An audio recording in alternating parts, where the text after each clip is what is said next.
This is your SST educator welcoming you all to Target 95. Our aim your education. A warm welcome to Target 95. आज हम लोग पढ़ेंगे the rise of nationalism in Europe. तो ध्यान से पढ़िएगा। हम एक वीडियो में दो टॉपिक कवर करेंगे, तो ध्यान से पढ़िएगा। तो पहला जो हम लोग का आता है the rise of nationalism in Europe, उसमें फ्रेडरिक सोरू जो एक फ्रेंच आर्टिस्ट है जिन्होंने प्रिपेयर किया था एक सीरीज ऑफ 4 प्रिंट जो विजुलाइज करता था dream of world made of democratic and social republic as he called them.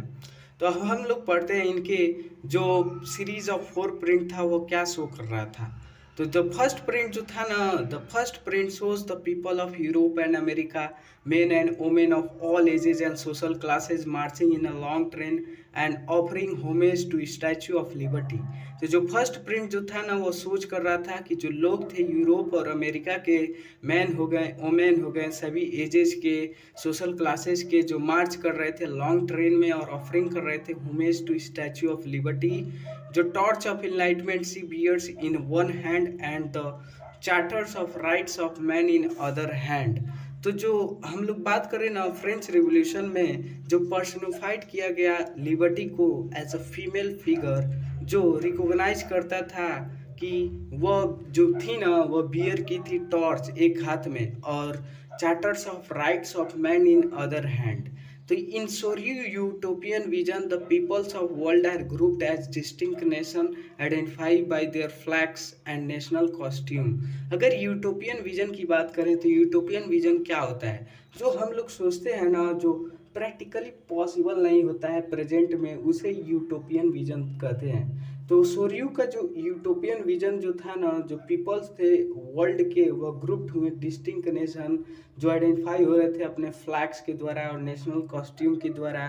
From the heaven above crescent and angels gaze upon the scene. और हम लोग की बात करें तो जैसे हेवन में ना जो क्रिस्ट हो गए, संत हो गए और जो एंजल जो थे ना वो गेज कर रहे थे। इस फिगर में देखिए ऊपर दिया भी है जो गेज कर रहे हैं अपॉन द सीन। अब हम लोग बात करते हैं जो कॉन्सेप्ट है मॉडर्न स्टेट का और नेशन स्टेट का। ये भी आता है, डायरेक्ट क्वेश्चन पूछ लिया जाता है, तो ध्यान से समझिएगा। तो जो कॉन्सेप्ट है ना मॉडर्न स्टेट का, तो the concept and practice of modern state in which centralized power sovereign control over a clearly defined territory। तो जो कॉन्सेप्ट और प्रैक्टिस है मॉडर्न स्टेट का, इन विच जो सेंट्रलाइज्ड किया जाता है पावर को, जो सोवरेन कंट्रोल ओवर क्लियरली जो डिफाइंड टेरिटरी होता है ना, उस पर जो सोवरेन कंट्रोल होता है उसको सेंट्रलाइज किया जाता है पावर को।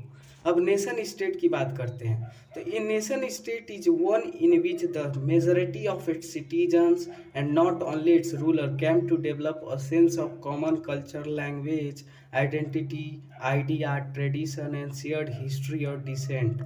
तो ये नेशन स्टेट जो होता है ना, ये एक ना ही सिर्फ in which one of the majority of इस सिटीजन जो होते हैं ना, नॉट ओनली उसके रूलर्स कैम टू डेवलप करेंगे sense of common culture, language, identity, idea, tradition और शेयर्ड हिस्ट्री और डिसेंट।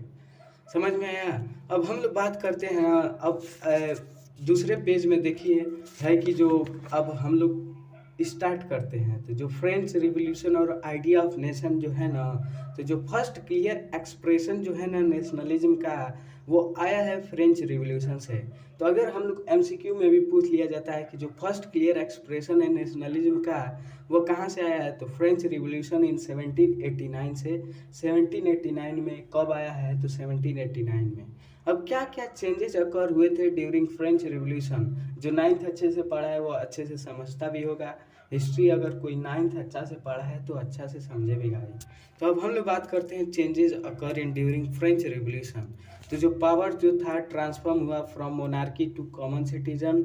जो idea of la patrie the fatherland and le citoyen the citizens emphasized किया गया। जो क्या करता था, जो नोशन करता था यूनाइटेड कम्युनिटी को enjoying equal rights under a constitution. अब एक new tricolour flag was chosen to replace करने के लिए फॉर्मर रॉयल स्टैंडर्ड फ्लैग जो था उन लोग का, उसको रिप्लेस करने के लिए एक नया ट्राई कलर फ्लैग भी लाया गया। Estates general was elected by active citizen and rename the national assembly. जो ई स्टेट जनरल जो था ना, जो इलेक्टेड होता था एक्टिव सिटीजन्स के द्वारा, वह रीनेम किया गया नेशनल असेंबली। और न्यू हिम्स जो थे ना उनको कंपोज किया गया, ओथ जो थे उनको टेकन, और मेट्रिक्स जो थे उनको कॉमरेटेड। और ये सभी जो होता था वो नेम ऑफ द नेशन पे होता था। और सेंट्रलाइज किया गया एडमिनिस्ट्रेटिव सिस्टम को, यूनिफॉर्म लॉज वर एडॉप्टेड किया गया, internal custom duties and dues जो थे उनको बंद किया गया, एबॉलिश किया गया। Uniform system of weights and measures was adopted. जो यूनिफॉर्म सिस्टम जो था ना वेट्स का एंड मेजर्स का, उसको अडॉप्ट किया गया। और रीजनल डायलेक्ट जो थे ना उनको डिस्करेज किया गया, और French become the common language. और फ्रेंच जो था ना जो रिटेन किया गया था पेरिस में, उसको क्या किया गया, एक कॉमन लैंग्वेज बनाया गया। अब बात करते हैं कि जो फ्रेंच आर्मीज जो थी ना, जो ऑब्जेक्टिव जो था ना फ्रेंच रिवॉल्यूशन का, वो क्या था। जो रिवोल्यूशनरीज जो थे ना वो डिक्लेयर किए कि उनका जो मिशन जो था ना वो क्या था, जो डेस्टिनी था फ्रेंच नेशन का, वो लाइबरेट करने के लिए पीपल्स जो थे ना यूरोप के डिस्पोटिज्म से। तो डिस्पोटिज्म क्या होता है, जो रूलर जो होते हैं ना, जो किसी का भी नहीं सुनते हैं और अपने मनमानी करते हैं, वही डिस्पोटिज्म होता है।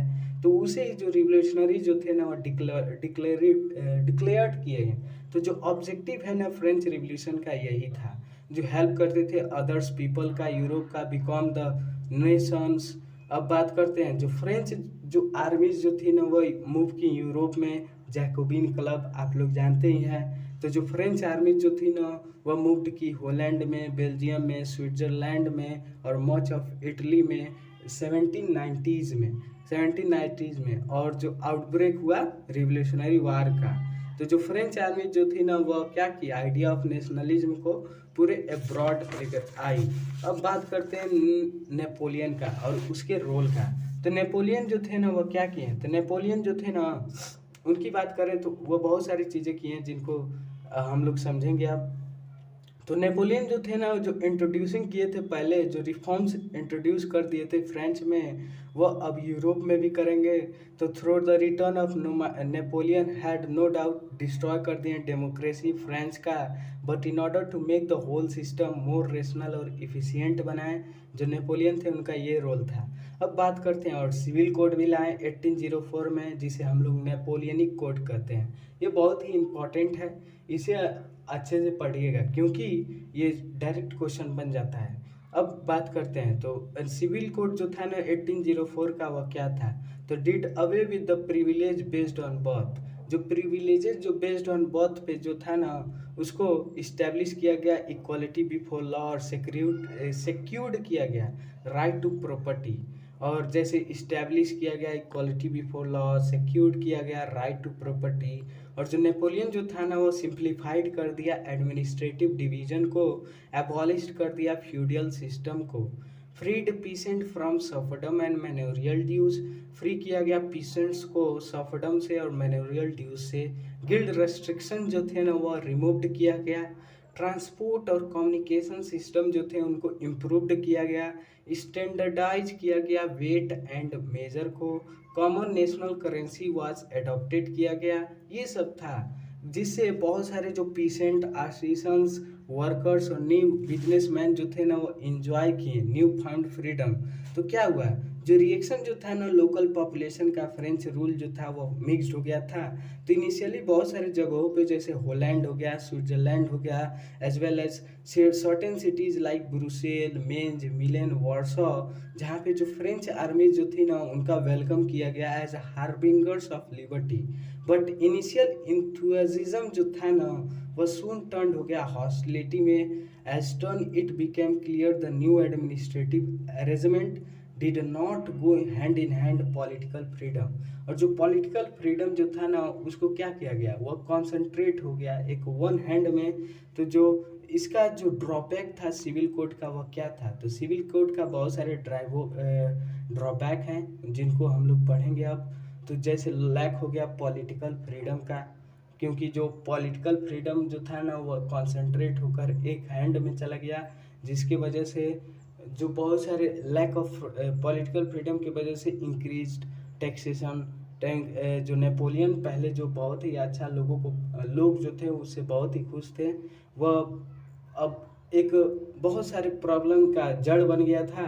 जैसे इंक्रीज कर दिया टैक्सेशन, सेंसरशिप ला दिया और फोर्स्ड किया कॉन्स्क्रिप्शन इनटू द फ्रेंच आर्मीज, और जो फ्रेंच आर्मीज जो थी ना उनको फोर्स्ड किया, भर्ती किया फ्रेंच आर्मीज में। इस तरह धन्यवाद। और अगर ये वीडियो पसंद आए तो इसे लाइक करिए, सब्सक्राइब करिए और सपोर्ट कीजिए कि ऐसे वीडियो और बनाएं, और क्योंकि आपके एक सब्सक्राइब से हमें मोटिवेशन मिलती है। धन्यवाद।